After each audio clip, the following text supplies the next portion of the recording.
хувь хүний нийгмийн хариуцлага гэж юу вэ? Нийгмийн хариуцлага надад, чамд, бас бид бүгдэд хамаатай ба бидний үйл хэрэг нийгмийн хүрээлэг байгаль орчинд хүргэх нөлөөллөөр тодорхойлогдно. Хэрв бид бүгд энэ хариуцлага бидэнд тулгарч буй асуудлуудыг шийдэхэр зориул юу болох вэ? Хэрв бид хийж буй үйлдэл бүрээр эерэг өөрчлөлт гаргах хүн сорилтоор өөрсдөө сорвол яах вэ?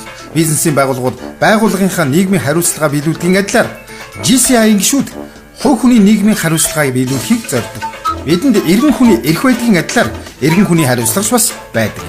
GCI идэвхтэй иргэний тогтвортой нөлөөлөл үүсгэх аргачлал нь тогтвортой хөгжил чиглүүлэх нийгмийн төлөвлөгөө юм. Энэ бол хувь хүний нийгмийн хариуцлагын гол зорилт.